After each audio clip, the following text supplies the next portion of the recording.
ಕರ್ನಾಟಕ ರಾಜ್ಯ ಘಟಕ ವೈದ್ಯಕೀಯ ಜೀವ ರಸಾಯನಶಾಸ್ತ್ರ ವಿಭಾಗ ಹಾಗೂ ಕೆಎಸ್ ಹೆಗ್ಡೆ ಮೆಡಿಕಲ್ ಅಕಾಡೆಮಿಯ ಜಂಟಿ ಆಶ್ರಯದಲ್ಲೇ ದೇರಳಕಟ್ಟೆಯ ಕೆಎಸ್ ಹೆಗ್ಡೆ ಆಡಿಟೋರಿಯಂನಲ್ಲಿ ಆಯೋಜಿಸಿದ 3 ದಿನಗಳ ಕಾಲ ನಡೆಯಲಿರುವ 5ನೇ ರಾಜ್ಯ ಮಟ್ಟದ ಆಂಬಿಸಿಕಾನ್ 2018 ಕಾರ್ಯಕ್ರಮಕ್ಕೆ ಚಾಲನೆ ನೀಡಲಾಯಿತು.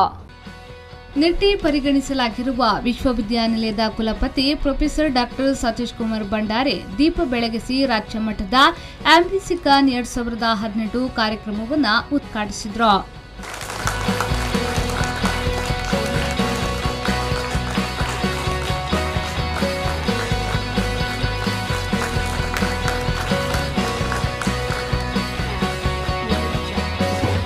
ನಂತರ ಮಾತನಾಡಿದ ಅವರು, ಮಧುಮೇಹ ಪ್ರಪಂಚದೆಲ್ಲೆಡೆ ದೊಡ್ಡ ಪ್ರಮಾಣದಲ್ಲಿ ಕಂಡುಬರುತ್ತಿದ್ದು, ಭಾರತದ ಜನಸಂಖ್ಯೆಗೆ ಅನುಗುಣವಾಗಿ 20% ಜನರು ಮಧುಮೇಹಕ್ಕೆ ಒಳಗಾಗಿದ್ದಾರೆ.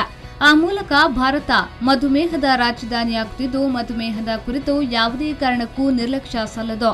ಕ್ಷೇಮದಲ್ಲಿರುವ ಜೀವ ರಸಾಯನಶಾಸ್ತ್ರ ಕೇಂದ್ರ ಅತ್ಯಾಧುನಿಕ ಸೌಲಭ್ಯಗಳನ್ನು ಒಳಗೊಂಡಿದ್ದು, ಅಂತಹ ವ್ಯವಸ್ಥೆ ದೇಶದ ಕೆಲವೇ ಸಂಸ್ಥೆಗಳಲ್ಲಿದೆ. ಫಿಸಿಷಿಯನ್ಗಳು ಅದರ ಸದ್ಬಳಕೆ ಮಾಡಬೇಕಿದೆ. ಹಾಗೆಯೇ ಇತರ ಪ್ಯಾರಾಮೆಡಿಕಲ್ ವಿಭಾಗದವರು ಬಳಸಿಕೊಳ್ಳಬೇಕು. ಇತರ ಸಂಸ್ಥೆಗಳಿಗೂ ಅದರಿಂದಲೇ ಸೇವೆ ಕೊಡಲು ಸಾಧ್ಯವಿದೆ. ಆ ಮೂಲಕ ಮಧುಮೇಹದಂತಹ ರೋಗಕ್ಕೆ ಹೆಚ್ಚಿನ ಸಂಶೋಧನೆ ನಡೆಯಬೇಕಿದೆ ಎಂದು ಹೇಳಿದರು. And I'm very happy to tell you that they have established state-of-the-art laboratory both in the department as well as central research laboratory, which is equipped with the state-of-the-art equipments. To tell you very frankly, the equipments are underutilized as far as I know, because recently we had Professor Ganguly, the ICMR chairman, visited the department and various research sections of the university, and when we visited the central research laboratory, he said he never knew that there is facility for estimation of omega-3 and omega-6 fatty acids. And he said, you are having such a wonderful facility in the country, and very few centers have got this facility.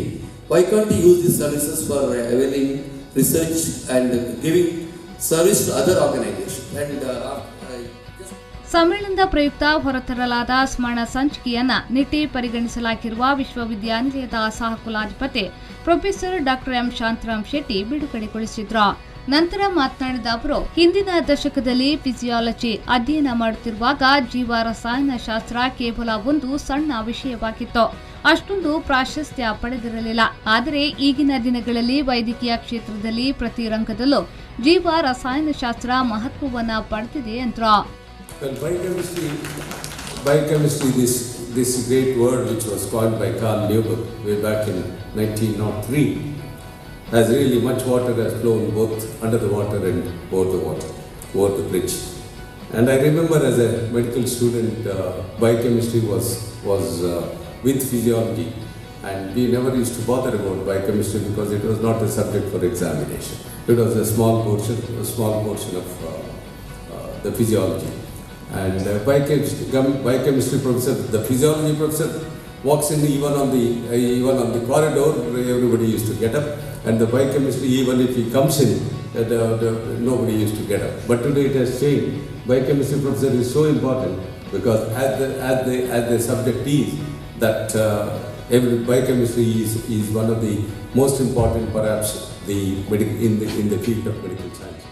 ವೈದ್ಯಕೀಯ ಜೀವ ರಸಾಯನಶಾಸ್ತ್ರ ಸಂಘದ ಕರ್ನಾಟಕ ರಾಜ್ಯ ಘಟಕಾಧ್ಯಕ್ಷ doctor Manjunath ತೆಂಬಾಡ್ ಮಾತನಾಡಿ, ಪ್ರಸ್ತುತ ಸಂಘದಲ್ಲಿ 353 ಸದಸ್ಯರಿದ್ದು, ಆಂಬಿಸಿಕಾನ್ ಅಡಿಯಲ್ಲಿ 5 ರಾಜ್ಯ ಮಟ್ಟದ ಸಮ್ಮೇಳನ, ಪ್ರಥಮ ವರ್ಷದ ಎಂಬಿಬಿಎಸ್ನ ವಿದ್ಯಾರ್ಥಿಗಳಿಗಾಗಿ 3 ರಾಜ್ಯ ಮಟ್ಟದ ಕ್ವಿಜ್ ಕಾಂಪಿಟಿಷನ್ ಹಾಗೂ ಹಲವು ಮುಂದುವರಿಕೆಯ ಶಿಕ್ಷಣ ಕಾರ್ಯಾಗಾರ ನಡೆಸಲಾಗಿದೆ ಎಂದು ಹೇಳಿದರು. Then Department of Biochemistry, Rajarajeshwari Medical College, Bangalore has organized the state level biochemistry quiz competition, Epignosis 3. In the next year, that is in the year 2017, on the request by the Secretary of Association Medical Biochemistry of India, we supported the AMBI National Conference which was conducted at Mysore. So the theme for this today's fifth conference is that diabetes and obesity the speakers has given enlightened us on talking on diabetes and as well as obesity. So we request all the medical colleges of Karnataka to come forward to conduct the CMEs and as well as the conferences and as well as the quiz competition for the first year students.